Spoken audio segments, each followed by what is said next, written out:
So we're going to shift our weight, we're going to swivel on our axle, and we're going to counterbalance, okay? And let's see how that works. So this time, we're going to come forward, but we're going to use the Yang 16 form to apply to our feet work that we've just started, okay? So I'm going to have to kind of make it up and modify it, okay? So here we are, we're going to start to warm up. 2 without hands. Here we go. Pivot out, walk in the right hand zigzag, lay out your heel for an L stance, turn the hips and waist, bow stance. Sit back, sit down. In substantial pivots to the left, zigzag position, heel on an L, turn the hips and waist, bow. Now we're going to get ready to hold our ball, but don't forget it's our feet that are the foundations. Pivot out, we need to balance, so left hand on the bottom, right hand on the top, holding our ball, L stance, part, split your hands, bow stance. Part the wild horse's mane. Sit back, sit down. Pivot out, left zigzag, ball for better balance, L stance, move the hips and waist, split the hands, bow stance. Half step forward means we're going to bring the back foot to its feet, to its toe, sorry, to holding our ball, spin the ball to the right as we drop on our back foot, lift up our left hand, lift up our right foot, point it down, and get into this position called white crane spreads its wings. Weight is continually on the back. We're going to tuck our elbow in. How do we tuck our elbow in? Right now it's out. I'm going to tuck it this way. Can you do that? White crane. Tuck it in. Okay? Tuck it in, drop your front foot. Tuck it in, drop your front foot. Now you're going to come down towards your dantian about 6-8 inches away from your body and split your body in half. Bisect your body. Swirl back. Set it up correctly. We're going to brush our knee. Lift the front foot up, place it on its heel, multitask to brush your knee. 1. We do it 2 times. Sit back, sit down. Pivot out. Set it up correctly. L stance. Multitask. Magic of brush knee. 2. The 3rd time, we're going to pretend or start to do a brush knee, but we're going to deflect. See how we can use that same form to deflect. We sit back, no different. We zigzag out. We come up, shoulder, fist that shoulder hand. Take an L stance, deflect, bring that back hand to parry, step out on an L, and punch. Touch. That means strip the opponent off of you. Roll back, sit down. Spiral up, lunge forward. Okay? Good. Then we get back to, then we're going to go into something that's better done and seen on a different angle. That's why we stopped. Okay, so yes, let's do it the regular way, this way, okay? So give yourself space because we're going to move to the left, okay? Not a whole big deal like the 24, but still you need room, okay? Good Tai Chi posture, commencing form, shift weight to the right, heel comes up off the left, on the toe, open, toe, arch, heel, rotate. Take a deep breath in as we elevate at shoulder level. Make yourself small, drop your shoulders, flex your knee. Shift your weight to the right or back foot as you form a T stance to hold your ball. You're going to take an L stance. L stance, move the ball, split the energy, go up the horse's mane. Sit back, sit down, pivot out, walk in that zigzag direction, hold your ball for better balance, step out on an L, part the wild horse's mane 2. We're going to take a half step by putting our back foot on its toe, holding our ball for better balance, spinning the ball, advancing the left hand, raising it up, put the toe of the right, and point it out. This is white crane, okay? So can you see that we were spinning the ball, and the left hand went up and the right foot counterbalanced and pointed out to hold our balance. So that is a premise, or that is a principle. When I said to tuck the elbow, I don't want the elbow to continue to be where it is, but I want you to slightly bring it in and then bring it as if it were going to cut your body, okay? So white crane, tuck the elbow, drop the front foot, bisect imaginarily to the 10, swirl back, set it up correctly, one higher, one at your shoulder. To advance, you're going to get the weightless front foot, lift it off, put it on its heel, and multitask to brush your knee. Sit back, sit down, zigzag to the right, set it up correctly, multitask to brush your knee 2. The third time, we're going to sit back, sit down, set it up correctly, but fist the right hand. Push it up, bring the other hand down, set the heel out, spin out to the right to deflect, bring the left hand over to parry, step out, and punch on a bow stance. Then we're going to touch from the elbow, open our palms, we're going to roll back, turn the palms down, sit down, push up, lunge forward. Now this is when we get fancy and we do a pivot on our back or right foot, and then we do it on our front or left foot. The top matches the bottom or vice versa. You alleviate some weight of your ball of your foot of the back foot to pivot, then pivot on the front. Shift the weight, hook the hand, T-stance it. Left hand is by your face. You're going to step out on an L, turn the wrist, push the palm out, single whip. Okay, we're going to go on and do all the 16, but I know that it's not that easy, okay? Half step, you're going to swirl the back hand, rock the front foot, and play your lute on its heel. So your weight is on the back.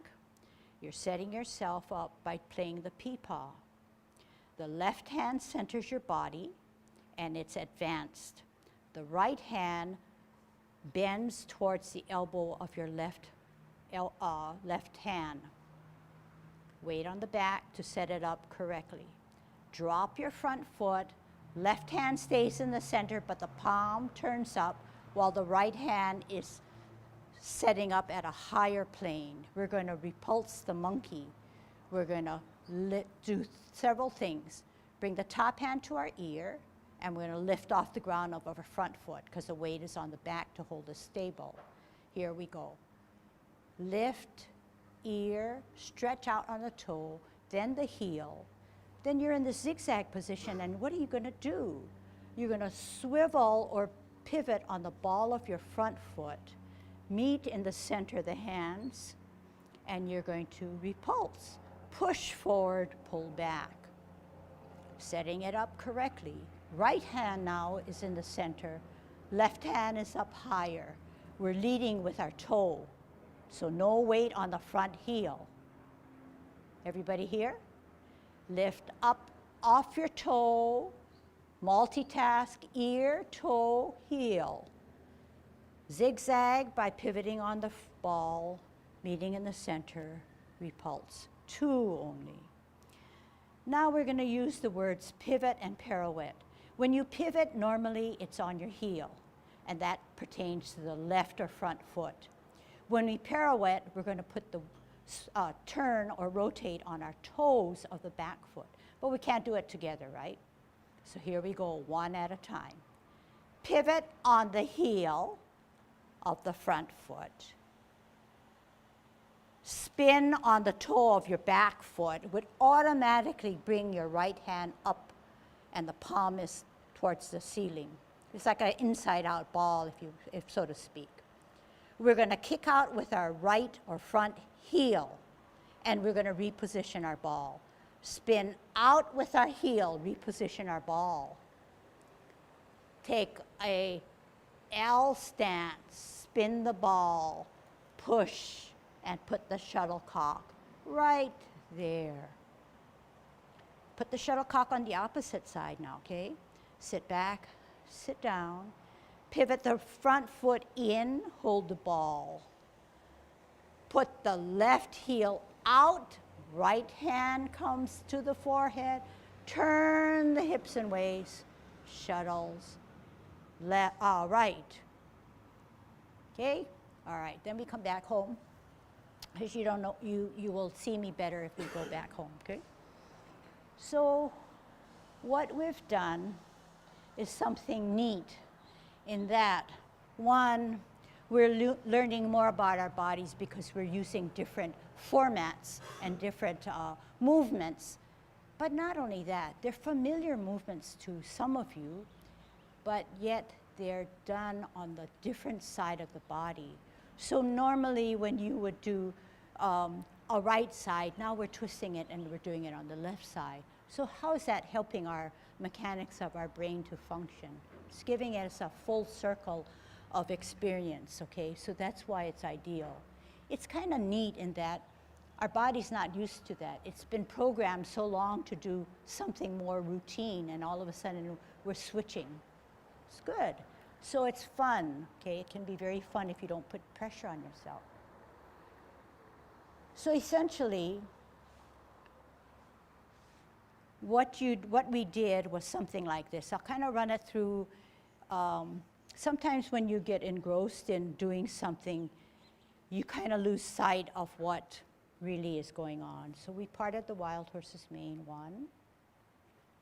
So when I'm doing this, you may say to yourselves, oh, she's shifting weight. Oh, she's centering. Oh, she's spinning on her axle. 2 times we part the wild horse's mane. We take a half step. We spin the ball. We sit on the back foot. We follow that hand going up, and we point it out, and this is our white crane. We drop our front foot. We tuck our elbow. We bisect our body. We set it up correctly. We multitask to brush our knee. We sit back. We take a twist, zigzag in that direction. We set it up, and we brush knee 2. The third brush knee is not really a brush knee, but it sets it up like a brush knee. But we fist that right hand. We take a L stance and we deflect. We take a parry, and then we take a punch. This is something that you have in your repertoire when you grasp a bird's tail. Okay, I'm going to reposition myself. We're going to pivot on the back foot, pivot on the front foot, shift the weight, hook the hand, T stance, cross the face, turn the wrist, single whip. Then we get fancier. We take a half step and we swirl, we rock the front. And we want the weight to go on the back, so we set it on its heel. Then we're setting it up correctly. After playing the peepaw, we do a backwards motion or a backwards tai chi walk, repulsing of the monkey. shifting our weight, centering ourselves. Where we position our hands, where we look, has an important part in what Tai Chi is all about. Then we said we'll get even fancier. We usually pivot on the heel, we pirouette on our toe, we have an upside down Tai Chi ball, but when we kick out, we reposition our hand on a zigzag, come out, spin the ball, turn our hips and waist, maiden puts her shuttlecock right there, not down here, right there. Position has an important place. This time we pivot in, we hold our ball. We come out, hips and waist turn only when it shuttles and helps us to put that shuttlecock. Okay? So what I want to do now is teach you the rest. We're going to go to the bottom of the sea, but this time we're going to use our left hand and look for that needle. We'll find it. It's there. We center. We come out on an L. We flash our arms. We sit back. We twist. And we are in cloud hands. But cloud hands only takes us 2 rotations.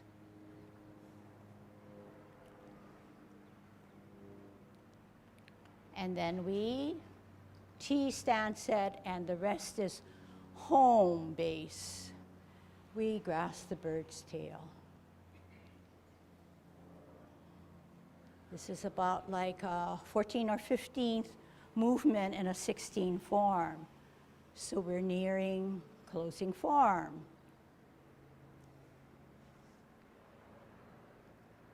And if you can see, I'm not doing my Tai Chi just so that you can fill in the space with phrases as to what I'm doing, but it falls nicely into an organized piece where you're mentally allowing quiet words to match